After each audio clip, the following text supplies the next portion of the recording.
Okay, we are 5 minutes ahead of schedule, but I think it's probably a good idea to start. Is that okay?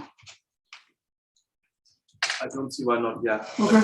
Yeah. So I guess you would have an extra 5 minutes if you want to use it. Next talk is by Miguel Teixeira, and he's going to talk about mathematically singular behavior of trapped organic gravity waves. So, thank you very much. Yes, please.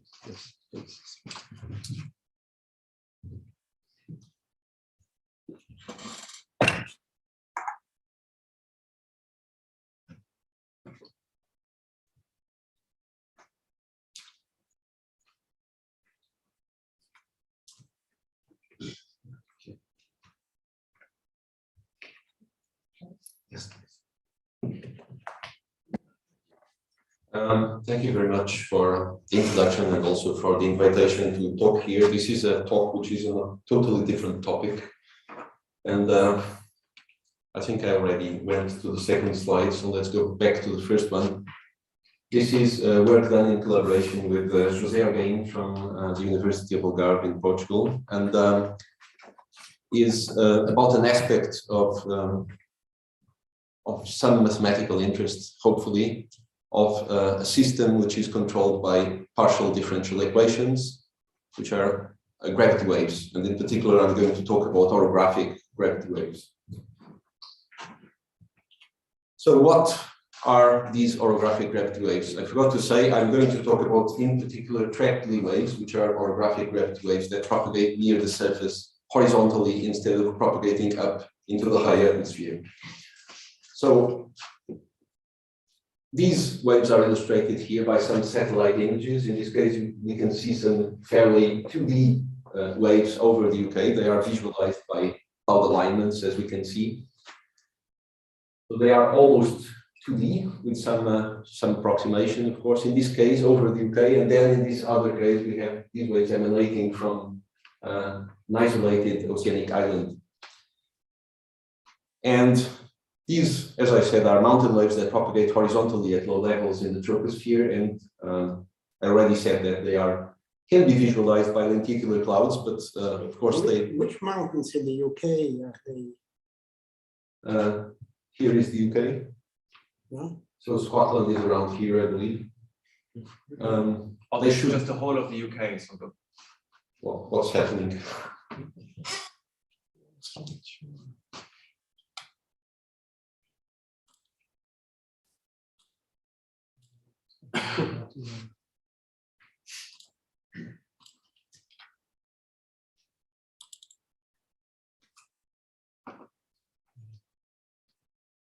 How do you put this on screen?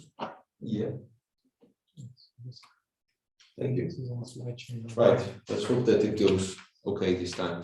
So, did I answer your question? Well, I still don't see a north-south mountain chain across the UK. Right.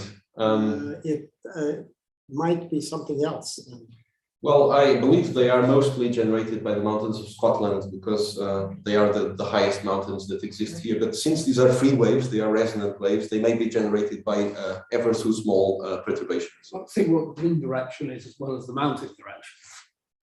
Yeah, well, but you know, yeah, it's interesting. So that's the wind's going at right angles to the way the waves are going. So tell what wind directions.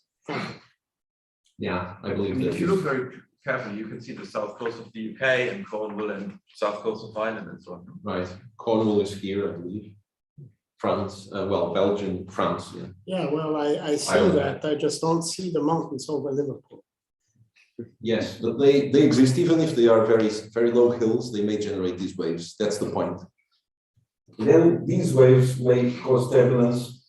I think I touched the screen. I better use the laser pointer. That's probably better.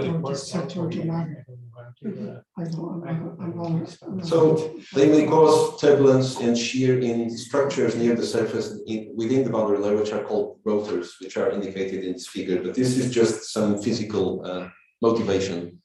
So the meteorological motivation for this work is that trapped waves exert a force on orography, on the orography that generates them. And this drag has been evaluated, the total value of this force. However, by Newton's third law, this orography must exert a back reaction force on the atmosphere. And this is expressed in terms of the divergence of the wave momentum or pseudo-momentum fluxes. And that's the focus of this talk. So gravity wave drag needs to be parameterized in climate models, and that's how the connection with perhaps other presentations here comes about. And for vertically propagating waves, this uses ideas from linear theory. So in particular, in linear theory, there are three mechanisms that lead to wave breaking and momentum flux divergence, which are the variation of the static stability with height, the variation of the wind with height, in particular, the existence of critical levels, which in 2D flow are just levels where the wind is 0 for stationary waves, and decrease of density with height. All of these lead to increase of the wave amplitude and variation of the momentum flux. And these mechanisms, however, do not apply to Trepley wave because their energy propagates horizontally. So since the energy of the Trepley waves is reflected successively at the ground and at the trapping height, and I could explain this by going back to this slide here. So for example, here, if the trapping height is around here, then the energy will go up and down and up and down and then downstream.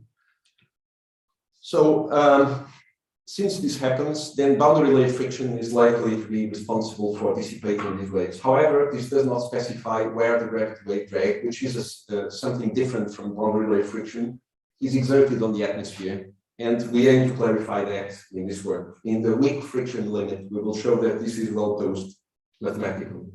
So the mathematical motivation for this work was inspired by the work of Broad, who attempted to calculate the momentum fluxes associated with Trepley waves in the inviscid approximation. However, these fluxes, it can be shown that they are ill-defined. They oscillate with the wave phase, and you have to choose a certain part of the wave phase in order to define a momentum flux. It can be shown that the total integrated pseudo-momentum produced by inviscid Trepley waves, such as treated by Broad, is constant, which means that the waves are unable to exert the drag on the atmosphere. So it is essential to solve this problem, to consider the effect of friction in this problem. And it will be shown here that friction can be as weak as we wish, and the problem remains well posed and keeps physical consistency.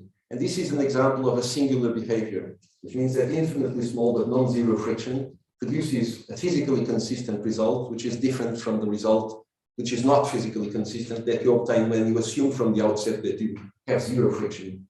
And this parallels, for example, the resolution of D'Alembert's paradox for drag produced by higher Reynolds number in a neutrally stratified flow past the body, where one would think on the first impression that drag could not exist, but of course we know that it does because there is a very high shear rate within a very thin boundary layer.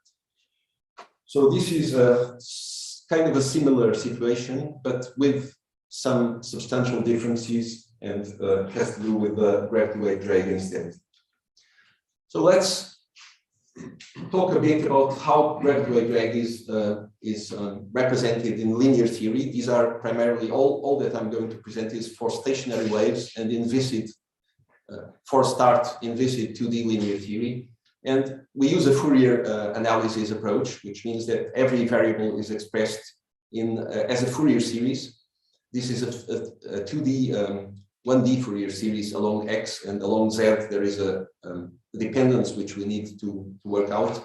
And the waves satisfy, more particularly the Fourier transform satisfies this equation, which is a very simple harmonic oscillator equation, where L squared is the so-called scorer parameter, which has to do with atmospheric stability and wind speed.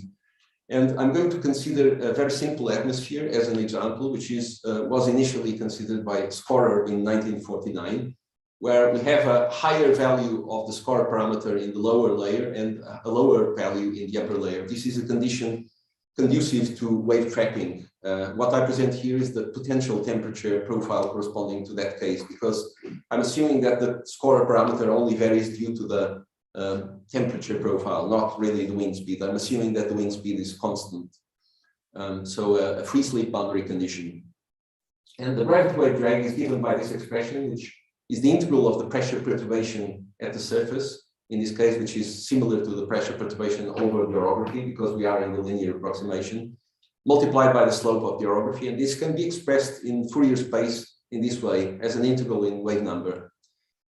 This is in general. For trapped wave drag, we get an expression if we work out the solutions for this profile that looks like this. It doesn't matter too much what these things are. I mean, M2 and then M1 are vertical, either wave number or decay rate of the waves in the lower layer and in the upper layer. The wave is able to propagate in the lower layer, but not in the upper layer. But what is worth noting here is that everything that exists in this integral is real. So the only way that you can get an imaginary part is through a singularity that comes from this point where the denominator of this fraction is 0. And that corresponds to this condition here. So denominator is 0. And this is what is usually known as the resonance condition for trapped waves. Got to say that the scorer atmosphere or model depends on these three-dimensional parameters. So there's a contrast instability or scorer parameter in the upper and lower layer. Then there's the height of the interface between the two layers, normalized in an appropriate way. And there's a measure of non-hydrostatic effects where A is the width of the orography that we are considering. And I consider here just an example to show that indeed these waves correspond to a singularity in wave number, which is of course a monochromatic wave. So we have here an example of the wind, of the vertical velocity perturbation for these values of the input parameters, and we see that it is indeed periodic as we expect. But that's not the singularity that I want to talk about. I want to talk about the singularity that is associated with friction, as I said. But before that, I need to introduce a little bit about the momentum fluxes, what is their impact and how they are calculated. So the mean flow in the atmosphere, which is the flow that you represent in climate models, for example, is here denoted by this bracket, U within brackets. And then we know that it is affected by the momentum flux divergence, which is this term here. And this momentum flux is averaged over, for example, this could be the integral over a grid box. I'm only considering a 1D situation along X to keep things simple, and over delta X. That's the average. But typically what we consider when we are dealing with these momentum fluxes using these simple models is this quantity, which is the integral between minus and plus infinity. So we are implicitly assuming that we have an isolated orography and that the waves themselves are also confined spatially along X. So that's the quantity that I will call momentum flux. And there is a result from linear theory that shows that it expresses Newton's third law, which is this equation here. So the momentum flux at the surface is equal to minus the pressure drag. And that's a result that I'll come back to. But one way to calculate the momentum flux would be, if the waves are confined spatially, to use Parseval's theorem. And of course, then the momentum flux can be shown to be given by this expression here. However, this expression, if we consider purely in viscid conditions, is not applicable to trapped waves, because U and W do not decay downstream of the orography except at Z equals 0, because of course at Z equals 0, W is 0 downstream of the orography. But if you go above, then they never decay. It goes indefinitely, the wave frame goes indefinitely downstream. So we must go to equations in physical space to calculate this momentum flux, and I'll go very briefly over these things. This is very basic arithmetic. So we get the equations of motion in 2D. In the inviscid case, B is buoyancy here, N is the Brun-Feisal frequency of the background state. We manipulate them in this way, we integrate them in various ways, and we get this equation here, which relates the vertical derivative of UW to other variables of the flow. U squared, W squared, U is the horizontal velocity perturbation, zeta is the vertical streamline displacement associated with the waves. And we can then integrate this further in X and also in Z, and we get this equation for the momentum flux. Now, we can only integrate the momentum flux UW between minus infinity, which is infinitely upstream, and a certain X in this case, because, as I say, the wave train goes on indefinitely downstream. And what we get is this result. This is just a constant. It's the momentum flux at the surface, which is well defined, but this quantity here oscillates indefinitely with the wave phase, which is in this case the coordinate x of this integral here. And so the momentum flux, as we defined previously, is ill-defined. How do we sort out this problem? Before I say that, I may note in passing that this result can also be obtained alternatively by considering the conservation of wave pseudo-momentum. In particular, we know that for stationary waves and in the Boussinesq approximation, the divergence of the wave pseudo-momentum is equal to 0, where the wave pseudo-momentum in the x direction is given by this expression. B here is the buoyancy, as I said. I think I defined already everything. And the vertical component is this one. So we can simplify this horizontal component of the momentum, wave pseudo-momentum, using the wave equation, which is shown here. This quantity is 0, according to the wave equation. And we get an expression which, if we look back at the expression in the previous slide, it looks like the quantity that we have here. So it's another alternative way to see it. But the reason why this is important to get a feel of what is going on is that if we integrate the horizontal flux of pseudo-momentum in Z, and we integrate the vertical flux of pseudo-momentum in X along these lines, then we get, and we add them, we see that the sum is a constant. This was shown in this paper here. So the sum is this dashed line here. So that corresponds to the integrals of the wave pseudo-momentums along these lines. Everything that emanates, every wave pseudo-momentum that emanates from this orography, of course, must pass through these lines. So that means that the wave pseudo-momentum is not depleted in this system, which is inviscid. So we need something different in order to exert a force on the atmosphere. Now, that can be achieved by including friction. And what I do here is I consider the simplest kind of friction that I can think of, which is a friction that applies only to the momentum equations. And that corresponds to a Rayleigh damping, very simple addition of these two terms to the momentum equations. And we do exactly the same that we did previously, which is we integrate these equations in various ways. And now, for waves that decay downstream, there are terms which no longer matter, but there is a new term, which is the term that involves friction. So we get this expression, and using the wave equation in the limit of low friction, we get this expression here for the wave momentum flux. And in this case, it's only the vertical momentum flux that matters, because the horizontal momentum fluxes, since we have friction, decays downstream to 0. So this momentum flux is now well defined, and it is defined in terms of lambda, the friction coefficient, multiplied by this expression here. Now we might think, how can this be useful, since this depends on the value of lambda, which is a bit arbitrary. But the reason this is useful is because actually this expression does not depend on lambda, and I can explain it conceptually why that is the case. It's because as lambda becomes smaller, then the quantity zeta squared, which is the vertical displacement associated with the wave train, occupies a larger fraction, a larger amount of space. And so when you integrate it along x, that of course the integral is larger. So these two effects cancel. As lambda becomes lower, then this integral becomes larger, and the two things cancel out. Just to give you an idea of what the analytical solutions are for this problem, this is the vertical streamline displacement as given by the inviscid calculations of Scorer. This is the solution that he obtained for asymptotically large distances downstream. So there are two solutions, of course, for the lower layer and for the upper layer. And there is also the gravity wave drag, which is in the inviscid, perfectly inviscid approximation, was calculated by myself and collaborators. And it gives an expression which looks like this. And it comes, as I say, from singularity in physical space. So what this means in wave number space, so what this means is that you have a continuous spectrum generated by the orography, but of course only the discrete modes of the Trepley waves are selected from that spectrum and contribute to the drag.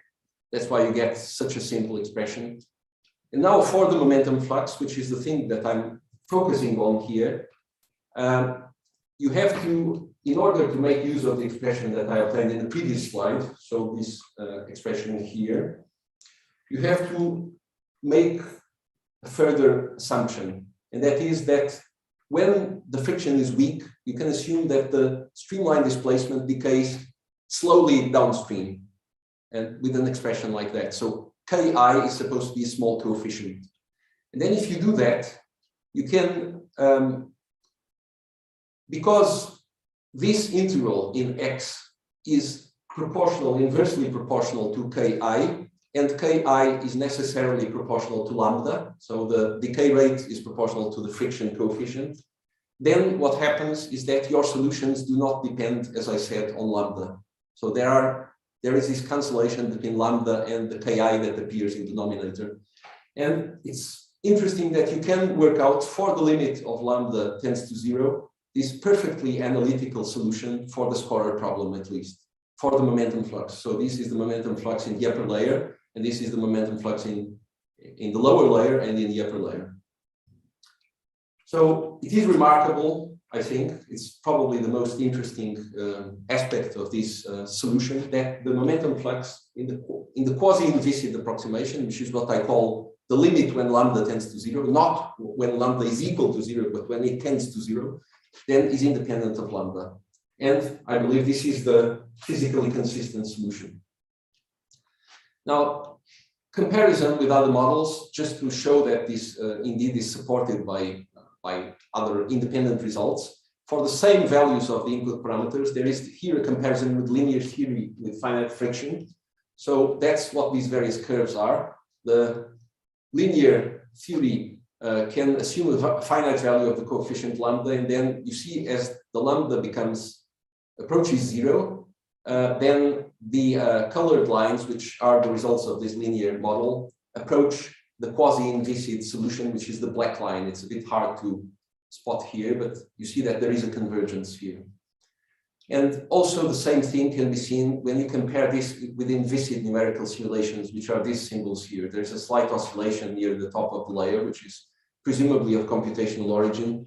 But of course, there is some friction, however small, in numerical simulations from numerical diffusion. That's why I believe there is this good agreement between the two, the theory and the numerical simulations. And what is interesting here, I think, is that the behavior of these curves can be explained by the equations. So, for example, the discontinuity at the top of the layer of the momentum flux is explained by the fact that the vertical derivative of the momentum flux is proportional to n squared, the static stability, and there is a discontinuity in the static stability. And also in this case, Newton's third law is modified to include form drag. So what you have here is that the momentum flux at the surface is equal to minus the drag at the surface, which is this term as previously. But there is this additional term, which is form drag due to the existence of friction. One interesting thing is that in this representation of friction, this term actually tends to 0 as lambda tends to 0. Of course, that wouldn't exist in a more complicated way to represent friction. But in that case, the previous relation that says that the momentum flux at the surface is equal to minus the pressure drag holds. So what is funny in this, I think is interesting in this result, is that you can calculate the surface drag in the perfectly inviscid approximation, but you can only calculate, thank you, you can only calculate the momentum flux when you take this quasi-inviscid approximation, which is not perfectly inviscid. So now it's not clear, of course. This is a case where I use the scorer solution as an example, but it's not clear how this can be done for a more general atmospheric profile. We have this expression, but how to define zeta inv and how to define Ki. And one aspect which is tricky is that Ki is proportional to lambda. We know this still makes sense in a more general situation, but of course, the detailed definition of Ki, both Ki and zeta inv, depends on the wave structure. In particular, zeta inv is a result of the eigenmodes of the wave equation for the case when the surface boundary condition is 0. That's the usual definition of Trepley waves. But that's something for future work, and which I would be grateful if anyone in this room had any ideas. How can we use this expression for more general cases than the one that I treated.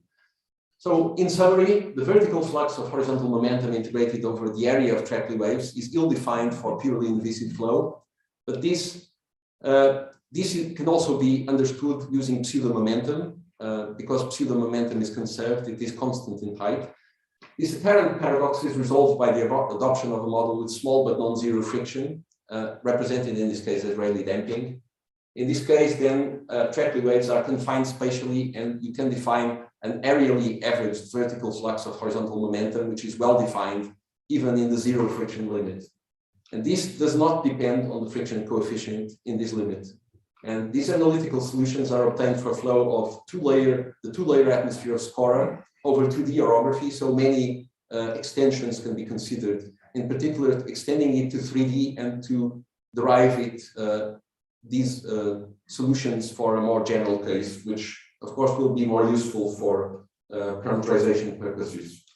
So this work can be seen in more detail. More details are given in this paper, which has been accepted for publication in QJ and is available at this link here. So thank you very much for your attention.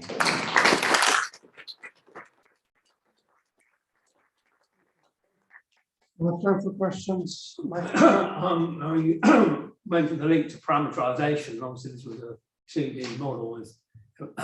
Now, in the more general case, you get flow separation as well. And I think that most of the parameterizations of low-level drag in production models are really based on the effect of flow separation rather than the effect of 2D waves. So we've got any views on that?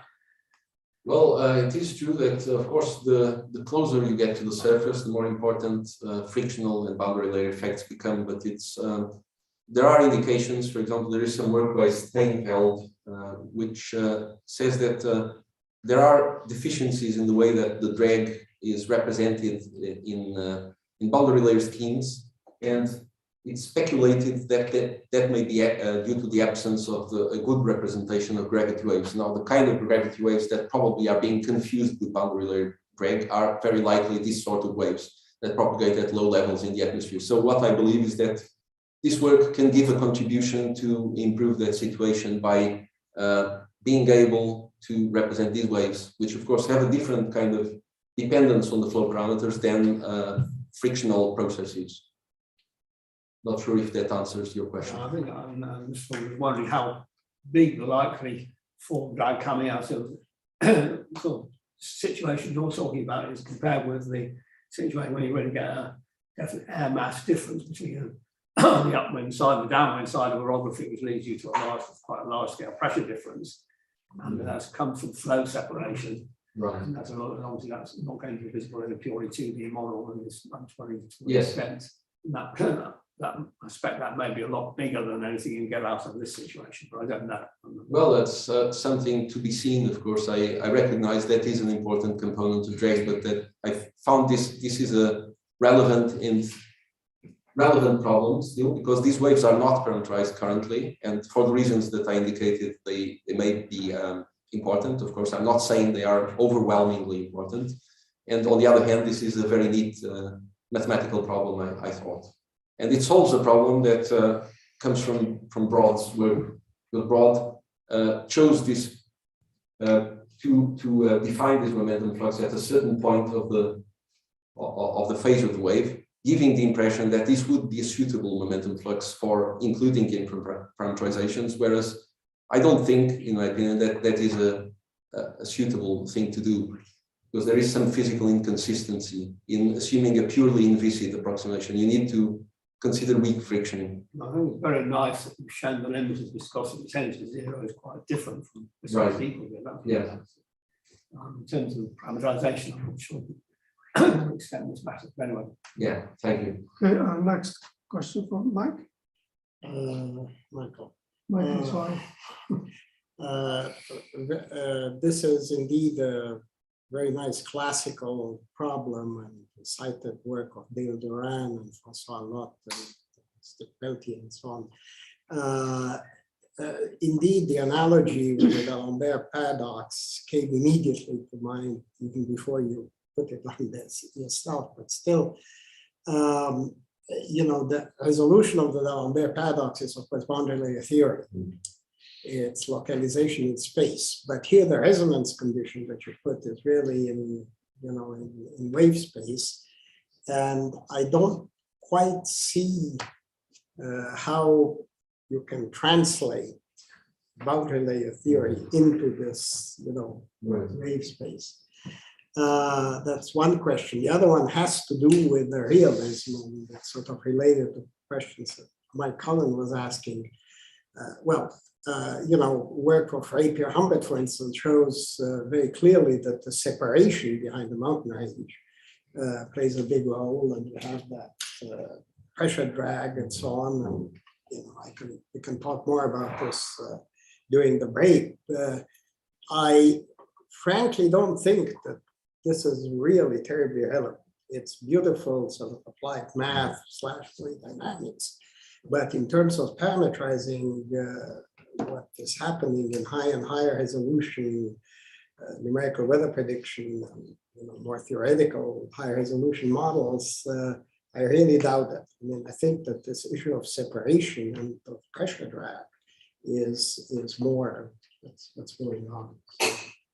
Right. In terms of the D'Alembert paradox, of course, I'm only drawing an analogy because of the fact that you have a limit which is different from the value, from the behavior of the system when the parameter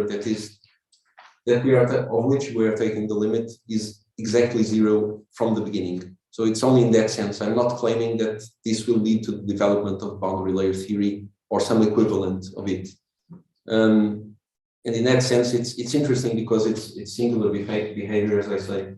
Now, in terms of the relevance, I think, well, what can I say? This is the drag due to these waves. Of course, the boundary layer or turbulent drag is a different matter. One thing you can say is that, for example, when you have this expression where you have Newton's third law, you have these two components. So you could see the other component with lambda, proportional to lambda, as perhaps some simplified form of the drag due to turbulence. Of course, it's a very crude way to represent this drag in the sense that there is no boundary layer. This drag acts in the same way everywhere. And we are making it, in this case, to simplify the expressions, we are making it tend to 0 even. But that is a representation of frictional drag. When you have to have frictional drag in order to counteract it's really form drag. It is not frictional drag. So you have recirculation behind them. But this is of course a treatment of purely of gravity wave drag. We are not focusing on form drag, however important it may seem. What is the hope is of course that this drag is also relevant, and I think there are some indications. For the interest of time, let's move to other questions.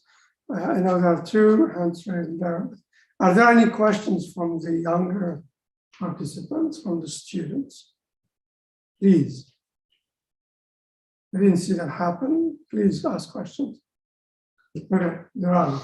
Yes. Yeah, I was just wondering if you had some data you could check dealing with maybe high resolution simulation, or is it too, you would need to extend it really first?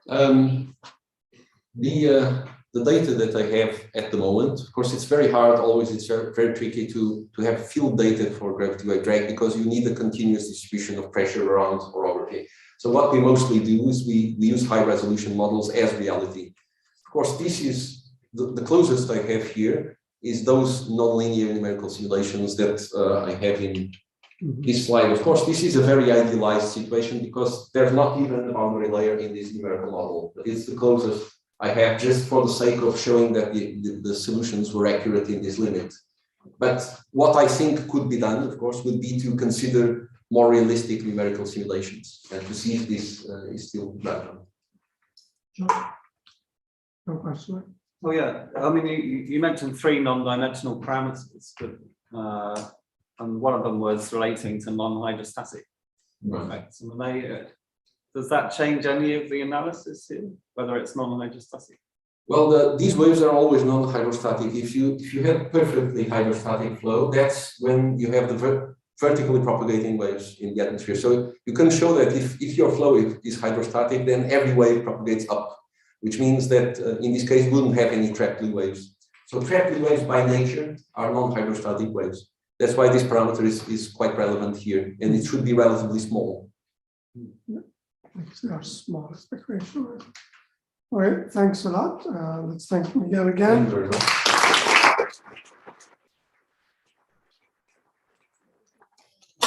Hours coffee break. Yes.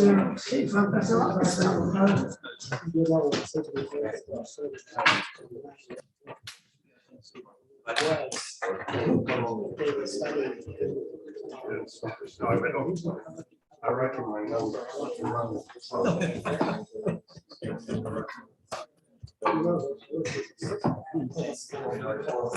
Yes, yes. Okay, yeah.